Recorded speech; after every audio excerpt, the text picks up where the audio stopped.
कांतारा एक ऐसी जगह है जो कहने के लिए टूरिस्ट प्लेस है, पर यहाँ घूमने आने वाले ज्यादातर टूरिस्ट कभी वापस लौटकर नहीं जा पाते। देश विदेशों से लोग इस जगह पर घूमने आते हैं, पर उनकी कुछ हरकतों की वजह से उन्हें अपनी जान गंवानी पड़ती है। इसी तरह इस बार कांतारा में एक दक्षिण भारतीय परिवार घूमने आया है। इस परिवार में 5 सदस्य हैं। परिवार के मुखिया हैं श्री त्रिलोक सिंह, उनकी पत्नी है यशोदा, बड़े बेटे का नाम हिमांशु और बेटी का नाम सुप्रिया है, और इनके सबसे छोटे बेटे का नाम रोहन है, जो कि बहुत ही उदंडी किस्म का है।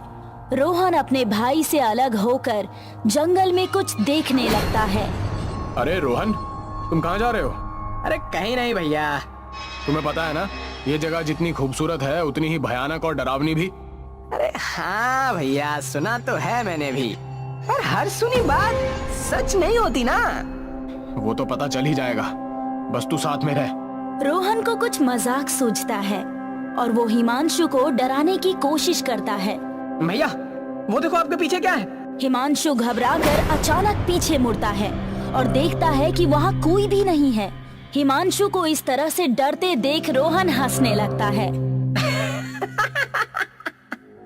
देखा, डरा दिया ना आपको। बड़े बहादुर बनते फिरते हो हाँ?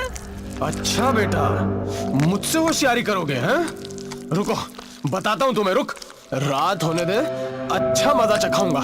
ये दोनों बातें करते करते परिवार के बाकी लोगों से थोड़ा पीछे छूट गए थे। तभी त्रिलोक सिंह इन्हें आवाज लगाते हैं। अरे रोहन, तुम लोग इतना पीछे क्यों चल रहे हो भाई?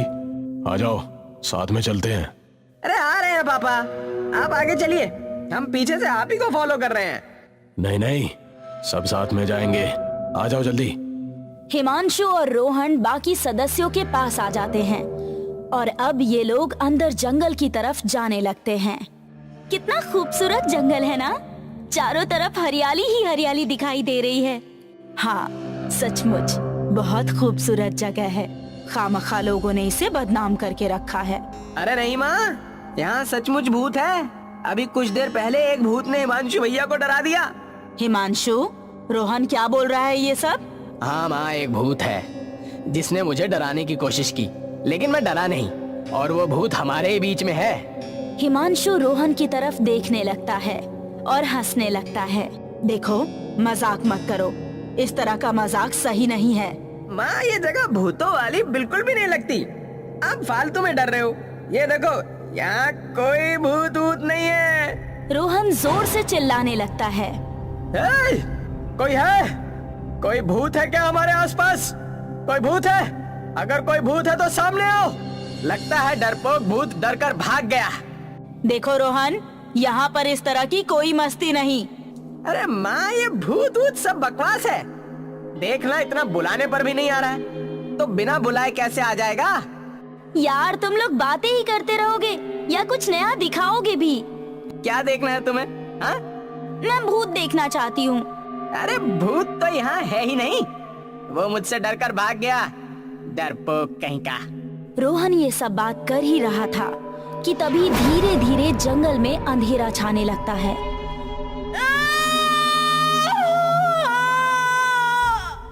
इस आवाज को सुनकर सभी लोग चौंक जाते हैं।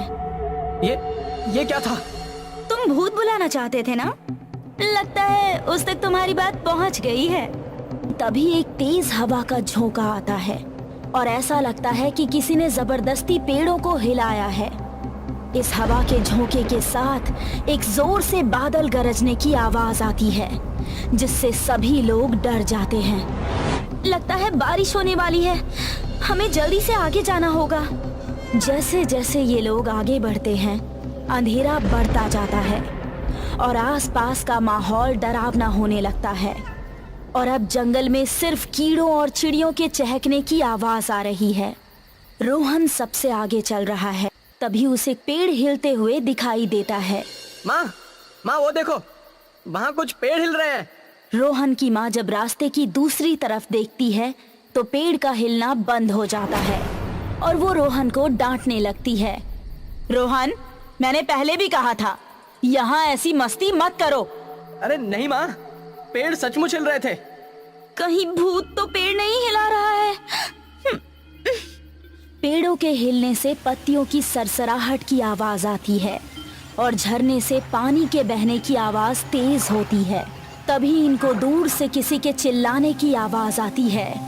बचाओ! बचाओ! कोई है! बचाओ! प्लीज बचाओ! जैसे जैसे आवाज तेज होती जाती है, यहाँ पर एक तूफान आने लगता है और जिससे पेड़ों की सूखी पत्तियां उड़ने लगती है। ये तूफान इतना तेज है कि ये पांचों लोग आपस में इधर उधर तितर बितर हो जाते हैं। अचानक से वो तूफान थम जाता है और अब परिवार के सभी सदस्य अलग हो चुके हैं और जंगल में एक लड़की की आवाज सुनाई देती है जो कि बहुत जोर जोर से रो रही है। त्रिलोक सिंह अपने परिवार के लोगों को ढूंढने लगते हैं।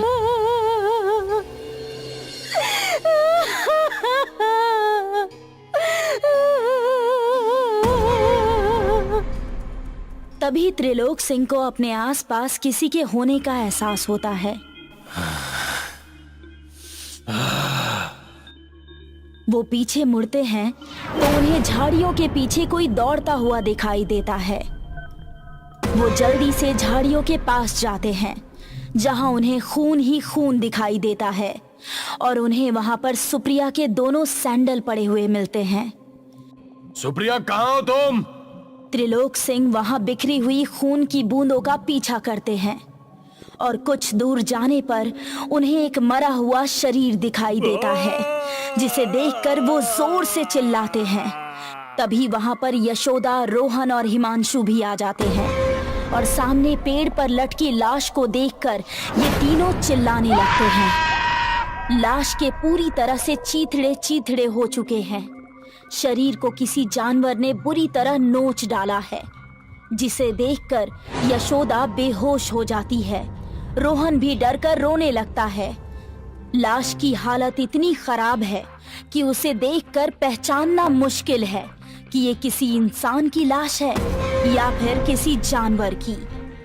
इसलिए त्रिलोक सिंह को अभी भी उम्मीद है कि सुप्रिया जिंदा है और वो उसे ढूंढने की कोशिश करते हैं। ये पेड़ पर लटकी हुई लाश किसी इंसान की है या फिर किसी जानवर की। अगर वो लाश इंसान की है तो क्या ये त्रिलोक सिंह की बेटी सुप्रिया है? अगर नहीं तो फिर सुप्रिया कहाँ है?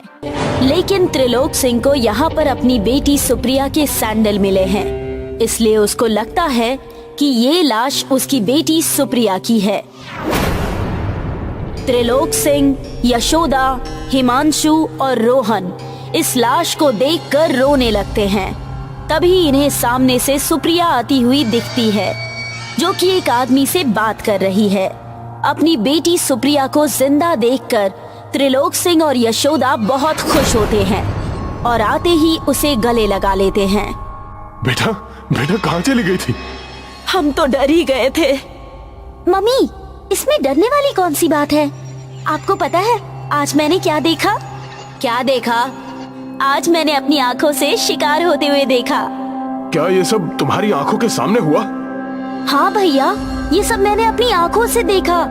बाप रे, एक बड़ा सा जानवर आया और उसने एक दूसरे जानवर को देखते ही बुरे ढंग से नोच डाला। वाह, तुमको तो बहुत मजा आया होगा ना? हाँ, मैंने आज तक ऐसा नजारा कभी नहीं देखा था, पर मैं थोड़ा डर भी गई कि कहीं वो जानवर मुझे ना देख ले और मैं यहाँ से भाग गई, जिससे मेरे सैंडल यहीं टूट गए। अच्छा तो ये बात है, हम तो खामखाई डर रहे थे। मम्मी, ये गाइड हैं, इनका नाम कालनाथ सिंह है। अब यही हमें पूरे कांतारा में घुमाएंगे, यहाँ के पुराने किले के भी अंदर ले जाएंगे। जी नमस्ते। कालनाथ उन्हें देर तक घूरता है पर कुछ नहीं कहता। यशोदा फिर से कहती है, जी नमस्ते। इस बार भी कालनाथ कोई जवाब नहीं देता। मम्मी, इनको थोड़ा कम सुनाई देता है, हमें इनके कानों के पास जाकर जोर से बोलना होगा, तभी ये सुनते हैं। गूंगा है क्या? रोहन की इस बात पर कालनाथ रोहन को घूरने लगता है। उसके हाव भाव देखकर लग रहा है जैसे उसने रोहन की बात सुन ली हो। इन लोगों को कालनाथ थोड़ा अजीब लगता है, पर इन्हें कांतारा की जगहों का पता नहीं है, इसलिए ये उसके साथ चल देते हैं। अब कालनाथ इन्हें कांतारा में घुमाने लगता है। क्या इससे पहले तुम लोग कंतारा में आए हो? नहीं, हम पहली बार आए हैं। क्या तुम इस जगह के बारे में कुछ जानते हो? ज्यादा कुछ नहीं जानते, सिर्फ सुना है कि ये जगह खूबसूरत होने के साथ साथ डरावनी और भयानक भी है, पर हमें कुछ खास नहीं लगी। क्या कमी है इस जगह में? खूबसूरत तो है पर डरावनी बिल्कुल नहीं। हिमांशु की बात पर कालनाथ उसकी तरफ बड़ी बड़ी आंखें करके देखता है। मैंने भी सुना था कि यहाँ भूत रहते हैं, पर जब से हम लोग यहाँ आए हैं लगता है हमको देखकर भूत भाग गए। लगता है तुम लोग निडर किस्म के हो। जी बिल्कुल, हमको डर नहीं लगता, इसीलिए तो इतनी कहानियां सुनने के बाद भी यहाँ आए हैं। पर मैं तो यहाँ आकर बोर ही हो गया, कुछ एडवेंचर करने को मिल ही नहीं रहा। क्या करना चाहते हो? भूत से सामना करना चाहता हूँ। अगर तुम्हारा सचमुच उससे सामना हो गया तो तुम डरोगे नहीं? क्या आप भूत का पता जानते हैं? हाँ, मैं जानता हूँ उसका पता। क्या मुझे वहां ले चलोगे? मुझे इतनी जल्दी नहीं मरना है। अरे आप गाइड होकर भी इतना डर रहे हो, बस मुझे वो जगह दिखा देना, मैं अकेले वहां चला जाऊंगा। कालनाथ हिमांशु को घूरता है, कुछ इशारा करता है और हिमांशु उसके इशारे पर जंगल की तरफ जाने लगता है। कहाँ जा रहे हो भैया? बस टॉयलेट करके आ रहा हूँ। हिमांशु इन सबसे अलग जंगल में अंदर जाता है। कालनाथ भी उसके पीछे जा रहा है। 1 मील आगे जाकर दाएं तरफ मुड़ जाना, वहां जाकर तुम्हें वो मिल जाएगा जिसकी तुम्हें तलाश है। हिमांशु ऐसा ही करता है। वो 1 मील जाकर दाईं तरफ मुड़ता है, पर जैसे ही वो उस जगह पहुंचता है तो ये जगह उसे बहुत अजीब सी लगती है। यहाँ पर हिमांशु बिल्कुल अकेला होता है। एक हवा का झोंका आता है, उसे लगता है कि जैसे किसी ने उसे धक्का दिया हो। हिमांशु पीछे मुड़ता है, उसे पीछे कोई दिखाई नहीं देता। तभी उसे सामने से आता हुआ एक आदमी दिखाई देता है जो कि उल्टे पांव चल रहा है। हिमांशु को लगता है जैसे उसके साथ कोई मजाक कर रहा है। अरे भाई, जंगल में आंख में चोली खेल रहे हो क्या? तभी वो आदमी बिना अपना सिर मोड़े अपनी गर्दन घुमा लेता है, जिसे देखकर हिमांशु चौंक जाता है, क्योंकि उस आदमी का चेहरा अजीबोगरीब है। उसके पूरे चेहरे पर झुर्रियां पड़ी हुई है। ऐसा लग रहा है जैसे कोई इंसान नहीं, कोई शैतान हो। कौन हो तुम? मैं वही हूँ जिसे तुम देखना चाहते थे। कौन? कौन? तुम देखना चाहते थे ना, मैं ही भूत हूँ। लो देख लो मुझे। हिमांशु के डर के मारे पसीने छूटने लगते हैं। अरे भाई, क्यों मजाक कर रहे हो? मजाक तो तुमने मेरा किया, वो भी मेरे ही इलाके में आकर। बचाओ बचाओ, जंगल में भूत है, बचाओ। वो भूत उसे पकड़ लेता है और उसके गले पर नाखून गाड़ देता है, जिससे हिमांशु के गले से खून निकलने लगता है। छोड़ो मुझे, छोड़ो मुझे। भूत हिमांशु का खून पी लेता है। अच्छा स्वाद है तेरे खून में, बहुत मीठा खून है तेरा, मजा आएगा इसको पीने में। प्लीज प्लीज मुझे छोड़ दो। हिमांशु भूत को धक्का देकर वहां से भाग जाता है। हिमांशु के गले से लगातार खून बह रहा है और उसके गले में भयानक दर्द हो रहा है। तभी उसका पैर एक पत्थर से टकराता है और वो गिर जाता है। उसके गिरते ही भूत उसके ऊपर झपट पड़ता है।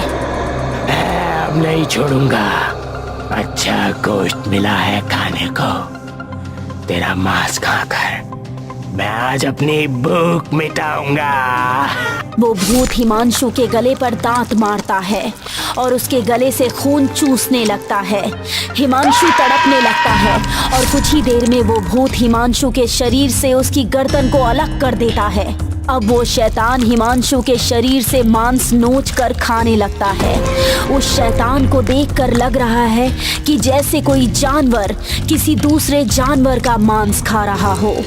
उसने हिमांशु के सिर को पूरा खा लिया है और अब हिमांशु के बाकी बचे शरीर को घसीट कर कहीं ले जाने लगता है। तभी सुप्रिया की नजर उस पर पड़ती है। क्या सुप्रिया ने उस शैतान का चेहरा देख लिया, या फिर सुप्रिया को ये पता चल गया कि वो जिसको नोच कर खा रहा था वो उसका भाई हिमांशु है? क्या ये शैतान सुप्रिया को और परिवार के बाकी सदस्यों को भी मार डालेगा? मम्मी, लगता है भैया कहीं खो गए हैं। हमें अलग अलग जाकर उन्हें ढूंढना चाहिए। हाँ हाँ, हम सभी को एक साथ जाने की बजाय अलग अलग दिशाओं में जाना चाहिए। आप दो लोग दाईं तरफ जाइए और ये दोनों भाई बहन दाईं तरफ हिमांशु को ढूंढेंगे और मैं सीधा जाकर उसे ढूंढता हूँ। हाँ, यही सही रहेगा। मैं और दीदी दाईं तरफ जाते हैं और आप दोनों बाईं तरफ जाइए। त्रिलोक सिंह और उसकी बीवी जंगल की बाईं तरफ हिमांशु को ढूंढने लगते हैं, जबकि सुप्रिया और रोहन दाईं तरफ जाकर हिमांशु को आवाज लगा रहे हैं। हिमांशु भैया, कहाँ हो आप? हिमांशु भैया, हिमांशु भैया, कहाँ हो? क्या आपको मेरी आवाज सुनाई दे रही है?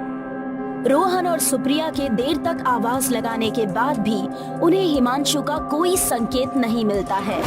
लगता है हिमांशु भैया हमारे साथ कोई मजाक कर रहे हैं। नहीं, मम्मी ने इस जंगल में ऐसा मजाक करने के लिए मना किया था ना। मम्मी की बात, और वो भी हिमांशु भैया मानेंगे? बिल्कुल नहीं। तुम्हें तो पता ही है ना कि उन्हें मजाक करने की आदत है। अगर भैया मजाक कर रहे हैं तो मम्मी उन्हें बहुत डांटेंगी। पता है मम्मी और पापा कितने परेशान हैं। हम लोग यहाँ घूमने आए हैं, अगर मस्ती नहीं करेंगे तो फिर यहाँ आने का क्या मतलब? हाँ हाँ ठीक है, मस्ती करने ही आए हैं, पर एक साथ एक जगह पर रहकर मस्ती करते हैं ना। ये क्या अलग अलग जाकर दूसरों को परेशान करना भी तो ठीक नहीं है। अगर भैया मिलेंगे तो उन्हें खूब डांटेंगे। सुप्रिया और रोहन दोनों जंगल में आगे की तरफ बढ़ रहे थे, पर उन्हें हिमांशु का कुछ भी पता नहीं चल पा रहा था। हिमांशु भैया हमेशा परेशान ही करते हैं। अच्छा खासा हम लोग किला देखने जा रहे थे और अब किला देखने की बजाय उन्हें ढूंढना पड़ रहा है। रोहन को झाड़ियों के पीछे कुछ दिखाई देता है। अरे वो देखो, झाड़ियों के पीछे क्या है? सुप्रिया झाड़ी के पीछे देखती है, जहाँ उसे कुछ पौधे हिलते हुए दिखाई देते हैं। लगता है कोई जानवर है। कौन सा जानवर? मुझे क्या पता बुद्धू, मैंने थोड़ी ना देखा है उसे। दीदी, मुझे उस जानवर को देखना है। नहीं, वो खूंखार जानवर भी हो सकता है। अगर उसने हम पर हमला किया तो? रोहन झाड़ियों की तरफ जाने लगता है। नहीं, वहाँ मत जाओ, यहीं से देखते हैं वो कौन सा जानवर है। तभी झाड़ियाँ तेजी से हिलने लगती है, जिसे देखकर रोहन चिल्लाने लगता है। देखो वो आ गया। चिल्लाओ मत, चुपचाप बैठे रहो। ये दोनों देखते हैं कि पेड़ों के पीछे कालनाथ है। कालनाथ को देखकर इनका डर खत्म हो जाता है और ये दोनों चैन की सांस लेते हैं। आपने तो हमें डरा ही दिया था। क्यों? मैंने ऐसा क्या किया? आप झाड़ियों को हिला रहे थे, मुझे लगा कोई खूंखार जानवर है। मुझे लगा कि कहीं तुमने भूत को तो नहीं देख लिया। इस जंगल में भूत को छोड़कर सब कुछ है, बस एक वही नहीं है। ऐसा नहीं कहते बच्चे, ये जंगल बहुत डरावना और भयानक है। हमें तो नहीं लग रहा।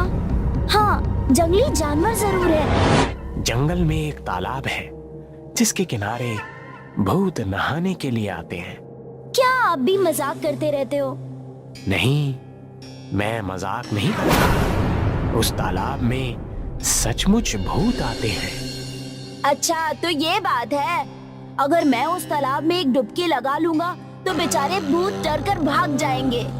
रोहन के मुंह से ये बात सुनकर कालनाथ गुस्से से उसकी तरफ देखता है। क्या हुआ? आप मुझे ऐसे क्यों देख रहे हो? क्या तुमको ये सब मजाक लगता है बच्चे? जब तक अपनी आंखों से नहीं देखा तो मजाक ही लगेगा ना। ठीक है फिर, अगर तुम्हें अपनी आंखों से भूत देखने का शौक है तो जाओ तालाब के पास, चले जाओ, वहां तुम्हारी ये ख्वाहिश भी पूरी हो जाएगी। रोहन और सुप्रिया तालाब की तरफ जाने लगते हैं। कालनाथ उन्हें घूरने लगता है। ये दोनों तालाब पर पहुंच जाते हैं। अरे वाह, कितना खूबसूरत तालाब है, सचमुच बहुत प्यारा है। मैं तो इसमें डुबकी लगाऊंगा। पर उस गाइड ने तो कहा था कि यहाँ पर भूत आते हैं नहाने के लिए। अरे यार, वो गाइड पागल है। एक तो उसको सुनाई नहीं देता, ऊपर से बेफिजूल की बातें करता है। तुम भी कहाँ उसकी बातों में आ गई। ठीक है, तुम्हें नहाना है तो नहा लो, मैं यहीं पर बैठ जाती हूँ। रोहन नहाने के लिए तालाब में डुबकी लगाता है। रोहन नहा ही रहा था कि तभी अचानक से बादल गरजते हैं और बिजली चमकने की आवाज आती है। आसमान में काले बादल छा जाते हैं और चारों तरफ अंधेरा हो जाता है। रोहन नहाने में मग्न है। तभी पानी के अंदर कोई उसका पैर खींचता है। कौन है? छोड़ो, छोड़ो मेरा पैर। उस तालाब से साया ऊपर आता है और उसे देखकर रोहन डर जाता है। कौन हो तुम? मैं वही हूँ प्यारे बच्चे जिसे तुम देखना चाहते थे। आओ मेरे नहीं। भूत रोहन की टांग पकड़ लेता है और उसे अपने मुंह में डालकर चबाने लगता है। रोहन के पैर से खून निकलने लगता है और वो खून धीरे धीरे तालाब के पानी को लाल कर देता है। सुप्रिया ये देखकर घबरा जाती है। वो रोहन को बचाने की कोशिश करती, पर तब तक वो भूत रोहन को आधा खा चुका था। सुप्रिया यहाँ से भागने में ही अपनी भलाई समझती है। दूसरी तरफ त्रिलोक सिंह को जंगल में एक बूढ़ा आदमी मिलता है। बाबा, बाबा, क्या आपने इस जंगल में किसी लड़के को देखा है? मेरा बेटा कहीं कहीं खो गया है। मैंने तो किसी को नहीं देखा, और अगर हाँ, वो अकेला गया होगा तो भूत उसे नहीं छोड़ेगा। क्या यहाँ सचमुच भूत है? हाँ, ये एक भूतिया जंगल है। तो हम लोग यहाँ से बाहर कैसे निकलेंगे? ये लो, ये कांतारा भगवान का पत्थर है। इससे कोई भूत तुम्हें और तुम्हारे बचे हुए परिवार को नुकसान नहीं पहुंचा सकता। धन्यवाद बाबा। त्रिलोक सिंह और यशोदा अपने बेटे हिमांशु की तलाश में निकल पड़ते हैं, जिसे भूत ने खत्म कर दिया है। ये भूत कौन है? क्या ये त्रिलोक सिंह के बचे हुए परिवार को भी खत्म कर देगा, या फिर कांतारा भगवान त्रिलोक सिंह के बचे हुए परिवार की जान बचाने में इनकी मदद करेंगे और अपने बच्चों को ढूंढने के लिए निकल पड़ते हैं। लगता है ये कोई साधु बाबा थे। हाँ, मैंने उनके हाथों में माला देखी थी। इस जंगल में तपस्या करते होंगे। अरे जो भी हो, जरूर कोई अच्छे इंसान होंगे, तभी उन्होंने हमारी मदद के लिए कांतारा भगवान का पत्थर दिया। हाँ, और अब इसकी मदद से हम अपने परिवार की सुरक्षा कर सकेंगे। चलो जाकर बच्चों को ढूंढते हैं। यशोदा और त्रिलोक सिंह जंगल में आगे की तरफ अपने बच्चों को ढूंढने के लिए निकल पड़ते हैं।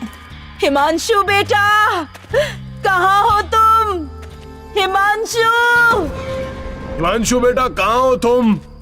मेरी आवाज सुनाई दे रही है क्या? हिमांशु तो 2 दिन से गायब ही है और अब सुप्रिया और रोहन का भी कुछ पता नहीं चल रहा। हाँ, पहले हमें सुप्रिया और रोहन को ढूंढना होगा, फिर हम चारों मिलकर एक साथ हिमांशु को ढूंढ लेंगे। अब त्रिलोक सिंह और यशोदा दोनों सुप्रिया और रोहन की तलाश करने लगे। दोनों चलते चलते उस जगह पर पहुंच जाते हैं जहां पर ये दोनों सुप्रिया और रोहन से अलग हुए थे। क्या आपको याद है, यहाँ से सुप्रिया और रोहन बाईं तरफ गए थे और हम दोनों दाईं तरफ। हाँ, यही वो जगह है। चलो अब हम लोग भी बाईं तरफ जाते हैं, शायद आगे जाकर वो दोनों हमें मिल जाएं। अब त्रिलोक सिंह और यशोदा उसी दिशा में जाने लगते हैं जहां एक दिन पहले सुप्रिया और रोहन गए थे, पर सुप्रिया और रोहन का कोई पता नहीं चलता। ये देखिए, यहाँ पर एक तालाब है। अरे हाँ, तालाब तो है, पर इसका पानी लाल क्यों है? चलिए जाकर देखते हैं। यशोदा और त्रिलोक सिंह तालाब के नजदीक पहुँचते हैं, जहाँ उन्हें रोहन के कपड़े और उसके जूते दिखाई देते हैं। अरे ये तो रोहन के कपड़े हैं। इसका मतलब रोहन और सुप्रिया यहाँ आए थे। त्रिलोक सिंह तालाब के पानी में हाथ डालता है तो वो देखता है कि इस पानी में खून मिला हुआ है। पानी में तो खून मिला है। मुझे तो लगता है हमारे बच्चे जरूर कोई संकट में हैं। जल्दी उन्हें ढूंढना होगा। अब त्रिलोक सिंह और यशोदा आगे की तरफ भागते हैं। सुप्रिया, बेटा कहाँ हो तुम? रोहन बेटा कहाँ हो तुम? हम लोग यहाँ हैं। तभी इन दोनों को दूर से सुप्रिया के चिल्लाने की आवाज आती है। मम्मी! तुमने कुछ सुना? हाँ, ये आवाज तो सुप्रिया की है। लगता है वो हमारे आसपास ही कहीं है। मम्मी, पापा, कहाँ हो आप लोग? आवाज वहाँ से आ रही है। चलो वहाँ चलते हैं। तभी इन्हें सामने से सुप्रिया इनकी तरफ भागती हुई दिखाई पड़ती है और अपनी माँ यशोदा को गले से लगाते हुए रोती है।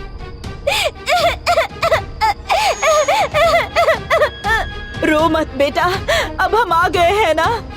मम्मी, रोहन, वो रोहन। बेटा क्या हुआ रोहन को? पापा, रोहन को भूत ने मार डाला। क्या? ये सब कैसे हुआ?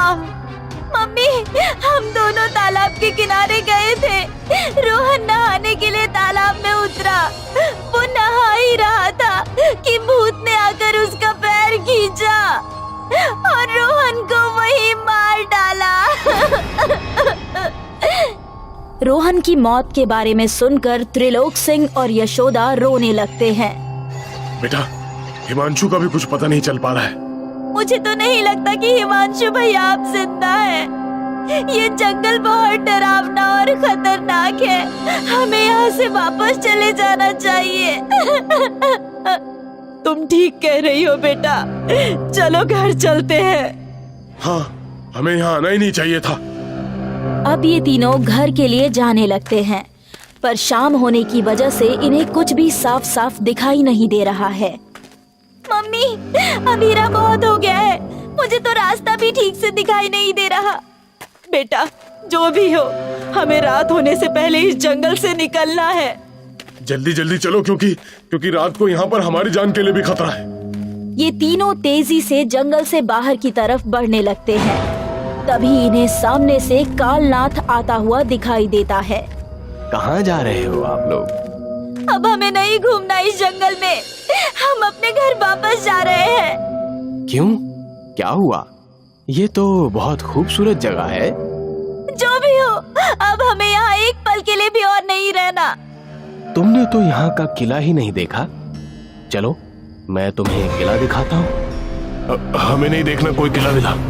हम अपने घर वापस जा रहे हैं। बहुत खूबसूरत किला है। आप चलिए तो सही, आपको बहुत मजा आएगा।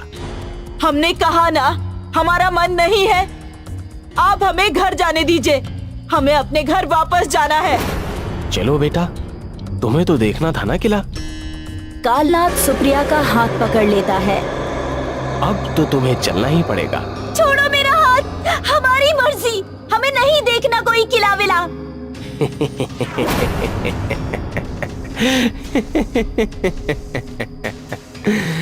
तुम्हारी मर्जी इस जंगल में नहीं चलेगी बच्ची। तुम लोग यहाँ आए तो अपनी मर्जी से हो, पर यहाँ से मेरी मर्जी के बगैर नहीं जा सकते। कालनाथ की हंसी बहुत डरावनी सी लग रही है। वो सुप्रिया का हाथ पकड़कर उसको अपने साथ ले जाने लगता है। त्रिलोक सिंह कालनाथ को धक्का देता है। तूने मुझे धक्का दिया, अब मैं तुझे नहीं छोड़ूंगा। कालनाथ का शरीर इंसान से भूत में बदलने लगता है, जिसे देखकर सुप्रिया, त्रिलोक सिंह और यशोदा तीनों डर जाते हैं। कौन हो तुम? मैं ही तो हूँ इस जंगल का भूत। पर तुम तो गाइड थे ना।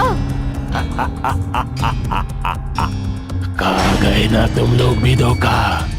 ये सब मेरा प्लान था ताकि मैं आसानी से एक एक करके तुम लोगों को खत्म कर सकूं। इसका मतलब तुमने मेरे बच्चों को मार डाला? हाँ, तुम्हारे दोनों बेटों को मैंने ही मारा और अब मैं तुम्हें भी खत्म कर दूंगा। कालनाग का भूत जैसे ही इनको नुकसान पहुंचाने की कोशिश करता है, तभी त्रिलोक सिंह अपनी जेब से कांतारा भगवान का पत्थर निकाल लेता है और इस पत्थर की शक्ति से त्रिलोक सिंह कांतारा भगवान में बदल जाता है। कांतारा भगवान बने त्रिलोक सिंह की आंखों से तेज रोशनी निकलती है और कालनाग भूत का शरीर जलने लगता है। अरे नहीं, नहीं, मुझे मत जलाओ, मुझे छोड़ दो। पर वो रोशनी लगातार निकलती जाती है और देखते ही देखते भूत का सारा शरीर जलकर खत्म हो जाता है। भूत के खत्म होने पर कांतारा भगवान चले जाते हैं और त्रिलोक सिंह वापस अपने पुराने रूप में आ जाते हैं। अब त्रिलोक सिंह, यशोदा और सुप्रिया अपने घर की तरफ निकल पड़ते हैं।